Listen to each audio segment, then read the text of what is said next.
What's going on, guys? It's Vintage Brian here, and we're back to do yet another sneaker review. And this week, it's going to be on the Nike SB Jarrito.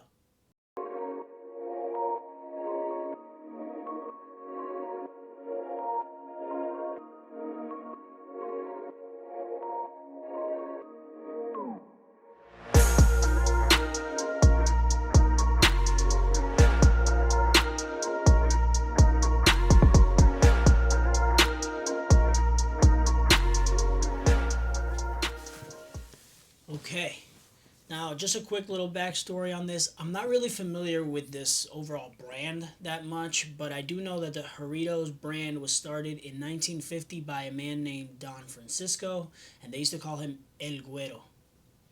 That's about as much as I know, other than the fact that they did start as a coffee company and then ended up transitioning to flavored sodas. Now, if you go to most stores like Walmart, Stop and Shop, or your overall grocery stores, you should be able to find the bottles. But me personally, I've never even tried them. So, why don't we try them for the very first time on camera? And I'll start with my favorite color, red. Fruit punch. Diablo. 1 second. Okay, we're back. I thought I could just open these by hand, but clearly I was struggling, so I guess that's the hint that I gotta go to the gym. But in the meantime, let's go ahead and try these out for the first time.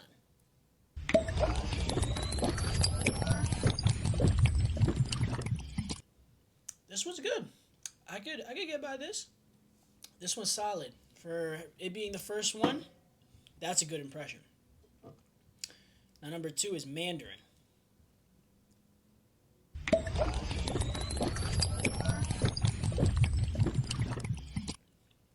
Nah, this one hits different.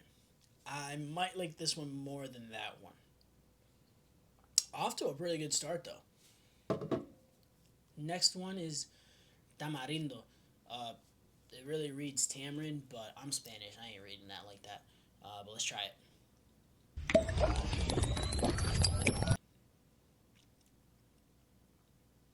I mean, it's all right. Like, This flavor is not for me. It's not bad, but it's not for me. And the last one, pineapple.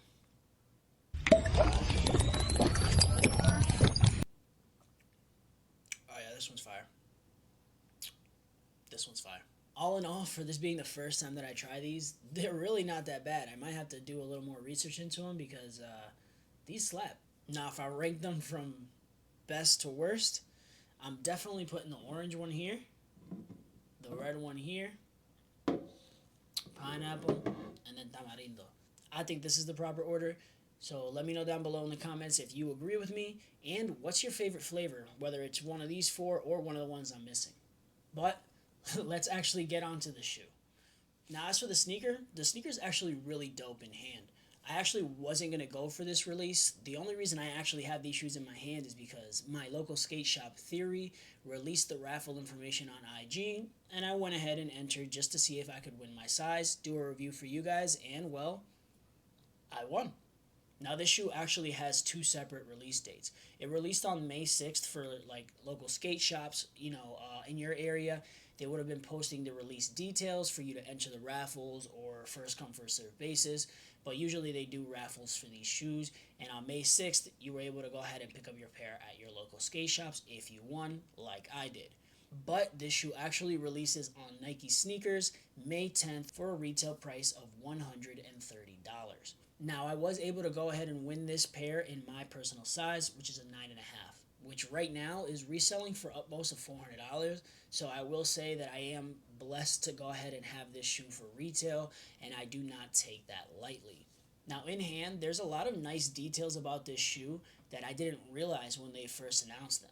Now, this shoe is covered in a nice canvas overlay that I didn't realize they actually mimicked off of the canvas bags that they use to pick the fruit that make it into their sodas. So that's a really nice touch because it gives it not only a kind of unique look, but it does add character to the shoe. It gives it some more meaning rather than just another colorway in an SB. Now that canvas material did make it across to the Nike check, so you know that me being a textured person, I'm actually really impressed with that material.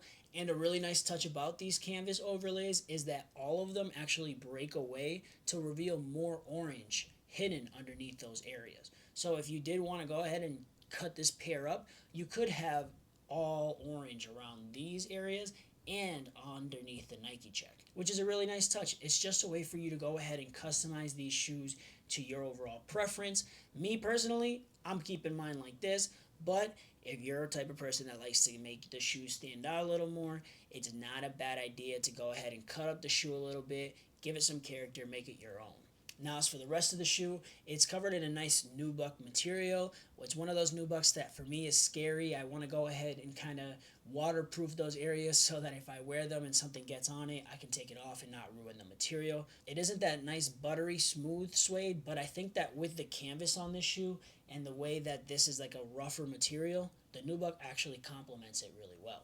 And for the last material change that they made on this shoe, the sock liner is this nice kind of soft but somehow still rough material. I don't really know what to describe this material as, but it does kind of feel really nice. It matches the rest of the shoe with aesthetic and feel. But other than that, not really much else to go over in the material section. Where this shoe shines is the rest of the hidden details. And the first subtle change that they made was that they actually changed the Nike logo on the tongue to have the Jarritos logo and the Nike symbol as well as SB in the corner to really kind of create that unique look of this collaboration. And not only did they go ahead and make that change on the tongue, but they did go and put Nike and Jarritos in orange and green on the heel, which is a nice touch. It goes and kind of shows a little bit more of a unification on the collab. It kind of makes each brand shine in its own way. And when you're wearing these on foot, people can actually see that it is a Jarritos inspired shoe. But not only did they put it on the back heel, they actually put it right down here as well, where you give this kind of spilled juice effect onto the midsole, which is a nice touch. It really gives this shoe some character, really makes this shoe stand out from other SBs. Just a nice, unique touch. Now, you actually get 3 extra sets of laces with this shoe. You get an orange pair, a green rope pair, which is really cool, and this kind of like off-white, kind of gray lace as well as the white pair that it comes laced with them. Nice touch, nice way to go ahead and again differentiate this shoe from anyone else that could wear it, and just gives you other ways to customize it, so that's always nice. Another nice little detail is that they actually changed the stitching that keeps the shoe together to orange to give it another little bit of accent, which is nice. It's just going the extra mile to really give the shoe extra character. And as you can see on the side here, they did not give us a solid color for the sole. They actually gave us a green and then gave us one section here and one section here of orange, which is really nice. I think it really just breaks up the shoe, gives you that nice little combination of orange and green, so that way this isn't just a plain colorway. You do get that kind of Jarritos look on the shoe or that Jarritos feel. And the shoe actually has a really dope insole.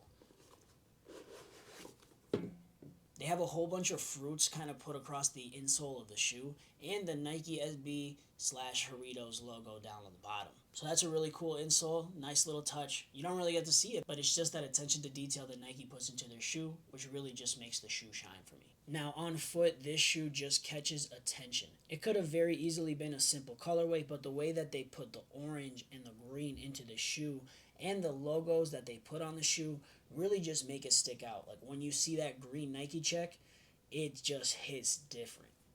Now, rating this shoe, I gotta give this shoe a 10 out of 10.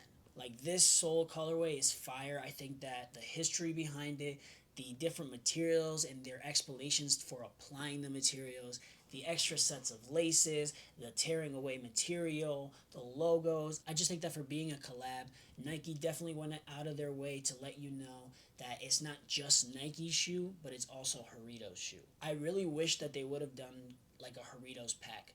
You got so many different flavors, which means that they could go ahead and do this shoe in so many different kind of color combinations, different ways. So I like the orange and the green. I think it really works, which is why I give the shoe a 10 out of 10. But as the collab goes, I would really like to see them do all their colorways of this sneaker. Not really play them out because we all know Nike can do that, but there's some untapped potential there that you can do with some of the other colorways. But guys, this has been my review of the Nike SB Jarrito. Let me know down below in the comments what you think of this shoe. Are you going to be going for it this Wednesday when they drop on Nike sneakers? And seriously, which one of those flavors is your favorite? Because those four, they really making me curious about the rest of them flavors. But this is Vintage Brian, and we'll catch you on the next video.